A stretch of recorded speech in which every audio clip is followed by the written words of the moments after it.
பொறுத்தார் பூமி ஆழ்வார் என்பது பழமொழி. ஆபிரகாம் பொறுமையாக இருந்தான், அநேக ஆசீர்வாதங்களை சுதந்தரித்தான். யோசேப்பு பொறுமையாக இருந்தான், அநேக நன்மைகளை ருசி பார்த்தார். தாவீது பொறுமையாக இருந்தான்.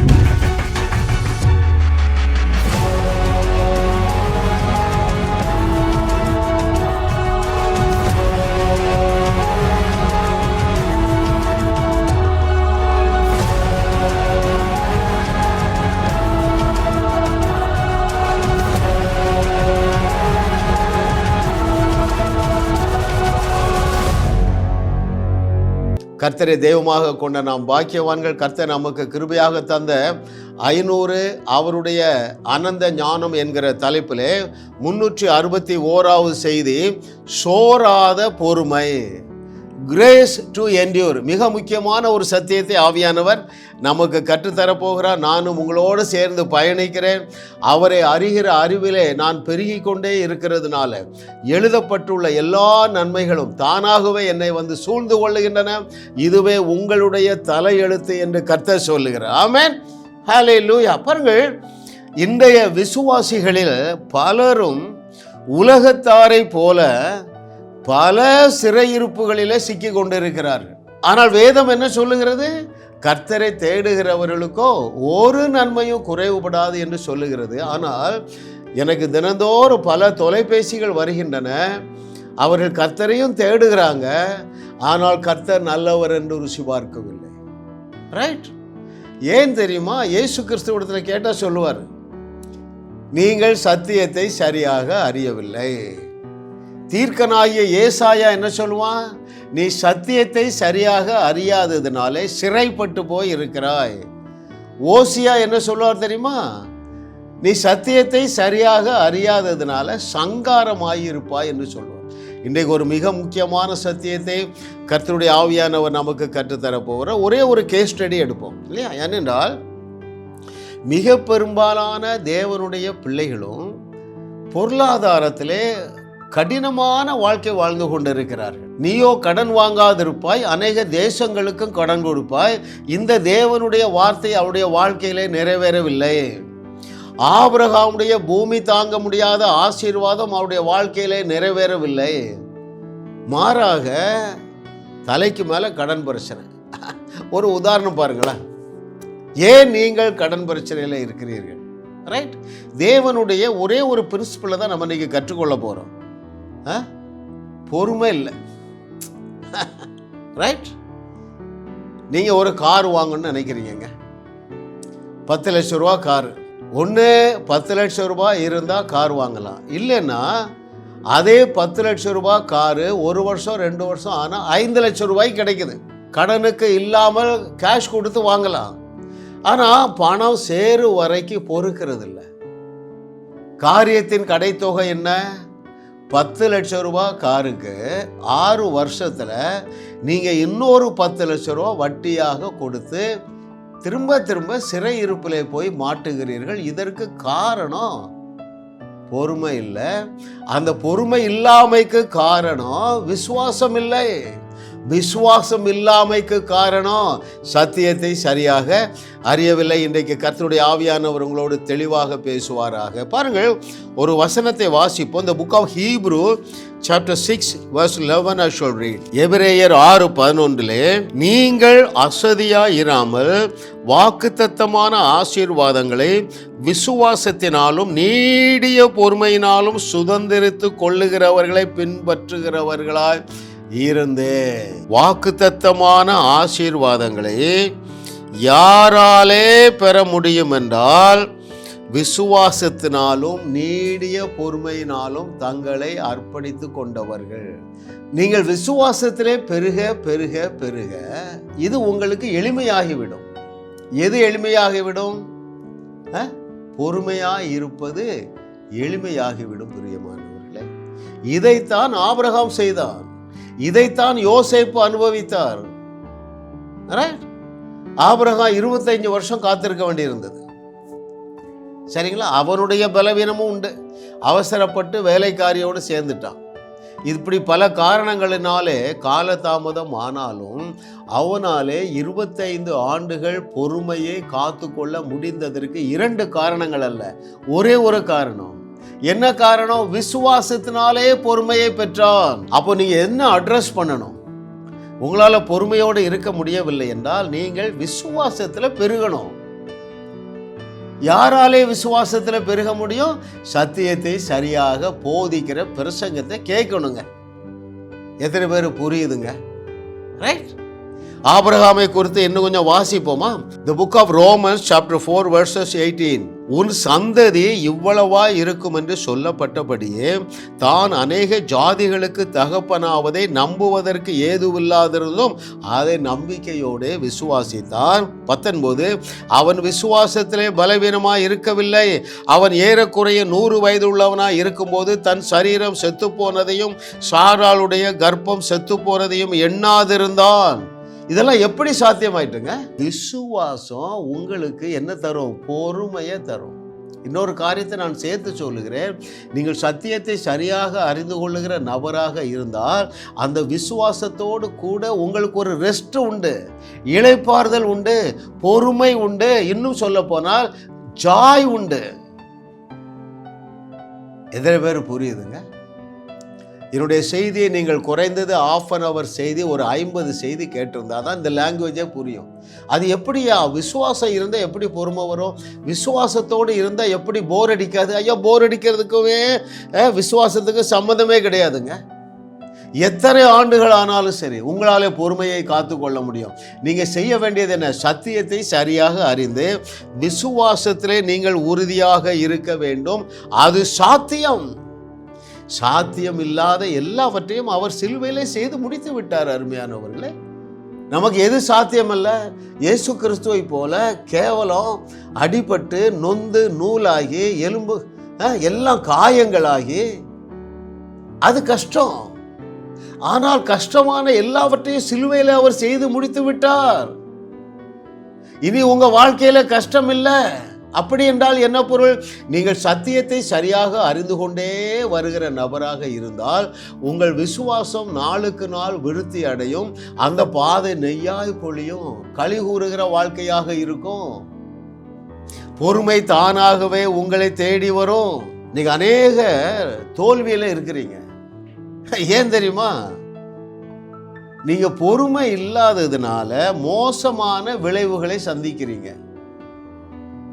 மனசோர்வு வந்துடுது, எஃபர்ட் போடுறதே விட்டுறீங்க. எண்ட் ரிசல்ட் என்ன? Total failure. நம்முடைய செய்தியை நூற்றுக்கணக்கான நபர்கள் கேட்டு அந்த நிலையிலிருந்து மேலே வர்றாங்க. அதில் ஒருவேளை நீங்களும் ஒரு நபராக இருக்கலாம். Thank God. ஆமென். நான் திரும்ப சொல்கிறேன் பாருங்க, பொறுமை இல்லாதவர்கள் மோசமான விளைவுகளை சந்திப்பார்கள். சரிங்களா? ஒரு டிஸ்கரேஜ்மெண்ட் வந்துடும், ஒரு டிப்ரெஷன் வந்துடும். என்ன நடக்கும்? திரும்ப நீங்கள் எஃபர்ட்டே போட மாட்டீங்க. முடிவு என்னது? தோல்வி. அல்லேலூயா. நான் இன்றைக்கு உங்களுக்கு தீர்க்க தரிசனமாக சொல்லுகிறேன். நீங்கள் என்னுடைய செய்தியை தொடர்ந்து கேட்கிற நபராக இருந்தால் நீங்கள் 100க்கு 100 உங்கள் விசுவாசத்திலே பெருகிக் கொண்டே இருக்கிறீர்கள். எனவே நிச்சயமாகவே பொறுமையோடு உங்களாலே தேவனுடைய ஆசீர்வாதங்களை பெற்றுக்கொள்ள முடியும் என்று கர்த்தர் சொல்லுகிறார். ஹல்லேலூயா. ஏனென்றால் அது என்னது? ஒரு கிஃப்ட்டுங்க. பரிசுத்த ஆவியானவர் உங்களுக்கு கொடுத்திருக்கிற கிஃப்ட். அது என்ன கிஃப்ட்? பொறுமை இல்லை, நீடிய பொறுமை. ஐயா, அந்த நீடிய பொறுமையா இருக்கிற காலமும் உங்களுக்கு களி கூறுகிற காலமாக இருக்கும். நீங்க ஒரு நிந்தைக்குள்ளே போக மாட்டீர்கள், ஒரு அவமானத்திற்குள்ள போக மாட்டீர்கள், ஒரு சோர்வுக்குள்ளாக போக மாட்டீர்கள். அருமையானவர்களே, ஹல்லேலூயா. thank you Lord for your goodness. what a loving daddy. ஏன் தெரியுமா? நீங்க அப்படி பொறுமையாக இருக்கும் பொழுது உங்களுக்குள்ள ஒரு எனர்ஜி உருவாகுது, நியூ எனர்ஜி. அதை நான் உங்களுக்கு வாசிக்கவா? The book of Isaiah chapter 40 from verses 29. ஏசாயா 40 29 முதல் 31 வரை. சோர்ந்து போகிறவனுக்கு அவர் பலன் கொடுத்து சத்துவம் இல்லாதவனுக்கு சத்துவத்தை பெருக பண்ணுகிறார். இளைஞர் இளைப்படைந்து சோர்ந்து போவார்கள், வாலிபரும் இடறி விழுவார்கள். கர்த்தருக்கு காத்திருக்கிறவர்களோ புதுபலன் அடைந்து கழுகுகளைப் போல செட்டைகளை அடித்து எழும்புவார்கள். அவர்கள் ஓடினாலும் இளைப்படையார்கள், நடந்தாலும் சோர்ந்து போவார்கள். பாருங்கள், கர்த்தருக்கு காத்திருக்கிறவர்கள் என்றால் என்ன பொருள் தெரியுமா? விசுவாசத்தோடு பொறுமையோடு இருக்கிறவர்கள். விசுவாசம் இல்லாமல் இல்லை. ஆபிரகாமை குறித்து வாசித்தாங்க. அவன் 25 நீண்ட ஆண்டுகள் பொறுமையோடு இருந்தான். ஏன்னா விசுவாசம் அவனுக்குள்ள வேலை செய்தது. அவனுக்குள்ளே சலிப்பு தட்டவில்லை. அருமையானவர்களே, இன்னொரு காரியத்தை நான் உங்களுக்கு சேர்த்து சொல்லுகிறேன் பாருங்க. ஒரு ஹீலிங், ஒரு சுகம் என்பது அற்புதமாக உடனே நடந்து விடுகிறது. ஒரு பொருளாதார சிறை இருப்பிலிருந்து வெளியே வர சிலருக்கு கால தாமதம் ஆகலாம். ஆனால் அந்த நாட்களிலே நீங்கள் பொறுமையை காத்து கொள்ளுவீர்கள் என்றால் அந்த நீண்ட காலம் சுருங்கிரும். சூப்பர் நேச்சுரலா உங்களுக்கு ப்ரொவிஷன் வந்துடும். கர்த்தருக்கு காத்திருக்கிறவர்களோ புது பலன் அடைந்து. அந்த புது பலன்ல என்னெல்லாம் இருக்கு தெரியுமா? புதிய நம்பிக்கை இருக்கிறது, புதிய உற்சாகம் இருக்கிறது, புதிய ஓப்பன் டோர் இருக்குதுங்க. நான் திரும்ப சொல்றேன் பாருங்க, நீங்க என்னுடைய செய்திகளை கேட்டுக்கொண்டே இருங்க. புதிய நம்பிக்கை, புதிய உற்சாகம், புதிய குதூகலம், புதிய ரெஸ்ட். இதுக்குள்ள நீங்க ப்ராசஸ் ஆகும் பொழுது ஒரு பெரிய டோர் திறக்கும் பாருங்க. that will be the best of God. you shall find out the best in your life. that is the design and the desire of the Lord. அருமையானவர்களே, நீங்கள் தேவனுடைய மிக சிறந்ததில் வாழ வேண்டும் என்பது உங்க தலையெழுத்து.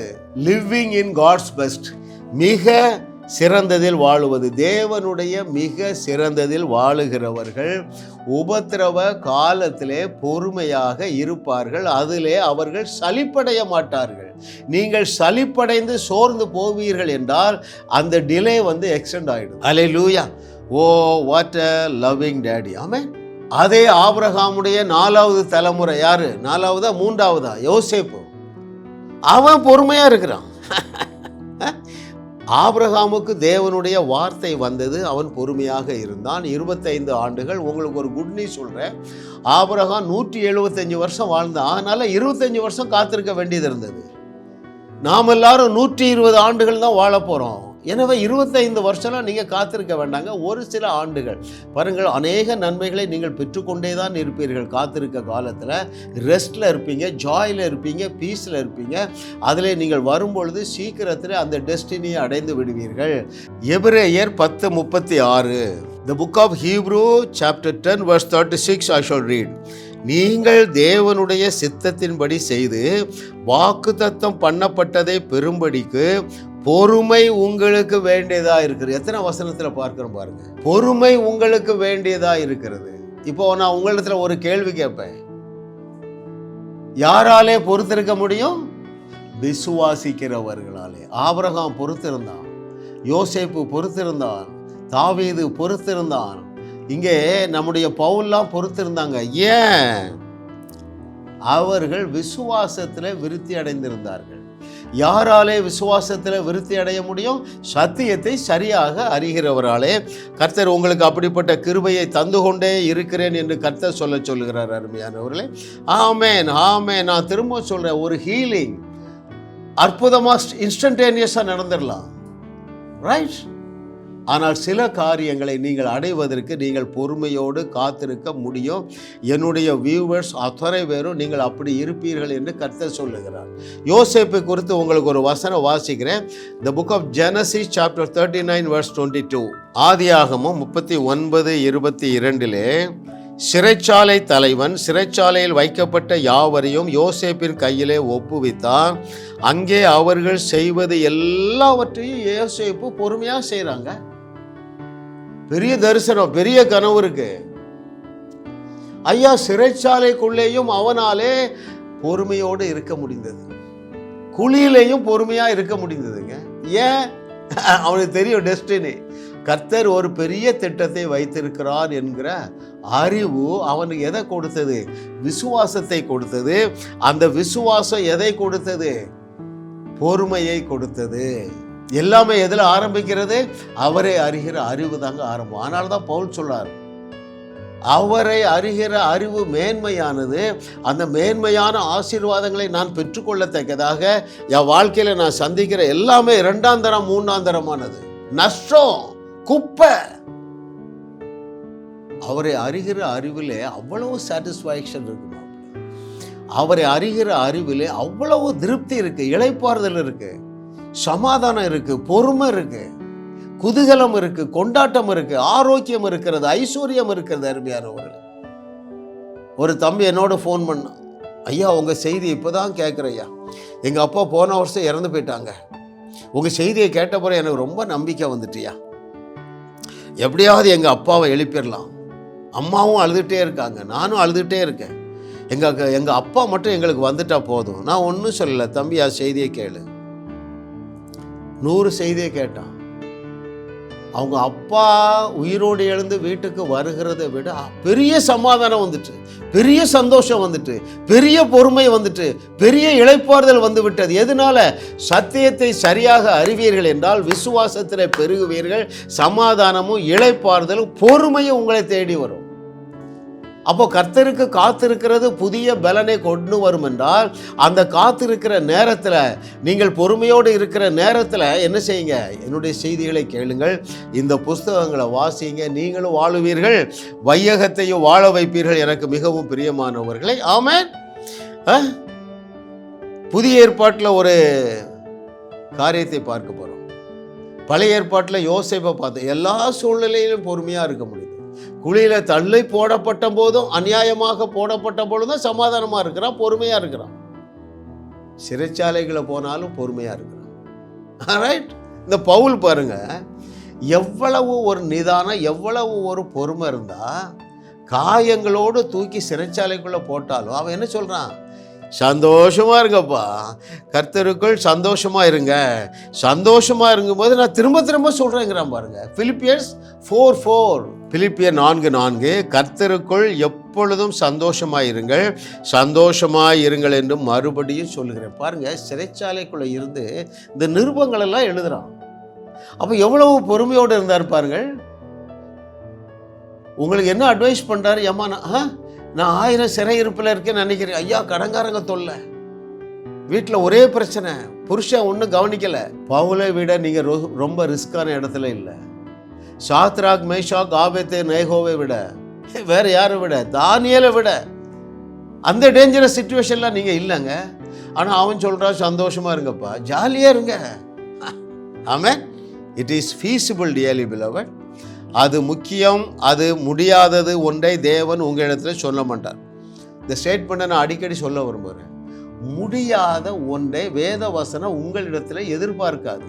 இந்த வேத வசனம் என்ன எதிர்பார்க்கிறது? பிலிப்பியர் 4:4 உங்களிடத்தில் என்ன எதிர்பார்க்கிறது? எப்பொழுதும் நீங்கள் சந்தோஷமாக இருங்க. நீங்கள் எப்படி இருக்கணும்? எப்பொழுதும் பொறுமையாக இருங்க. அது சாத்தியம். It is feasible dearly beloved. Amen. கர்த்தர் நல்லவர், நல்லவர், நல்லவர், நல்லவர். Hallelujah. Oh, thank you Lord for your goodness. What a loving daddy. இந்த பவுல் பாருங்க, எவ்வளவு ஒரு பொறுமைசாலியா இருந்தால் 12 புஸ்தகத்தை எழுதக்கூடிய அளவுக்கு அவனுக்கு வெளிப்பாடு வந்திருக்கும். பவுலின் வெளிப்பாடு இல்லை என்றால் நாம பரிதாபமா போயிருப்போம். பவுல்தான் புதிய உடன்படிக்கை குறித்து வெளிப்பாடுகளை தெளிவாக நமக்கு போதிக்கிறார். ரைட். கிருபையை குறித்து தெளிவாக நமக்கு போதிக்கிறார்.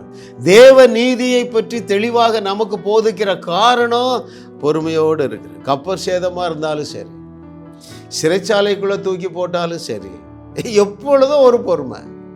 ஹல்லேலூயா. இந்த நாளில் நான் உங்களுக்காக ஜெபிக்க போகிறேன். ஆமென். விசுவாசிக்கிறவங்க என்ன செய்ய மாட்டாங்க? பதஷ்டப்பட மாட்டாங்க. விசுவாசிக்கிறவன் பதறான். அப்போ விசுவாசம் இருந்தால் தான் பதஷ்டம் இல்லாத பொறுமை வரும். விசுவாசம் எப்பொழுது வரும்? சத்தியத்தை சரியாக அறிந்து கொண்டால் போதும். சத்தியத்தை நீங்கள் சரியாக அறிந்து கொள்ள என்னுடைய செய்திகளை நீங்கள் தொடர்ந்து கேளுங்கள். அருமையானவர்களே, நீங்கள் என்ன செய்வீங்க தெரியுமா?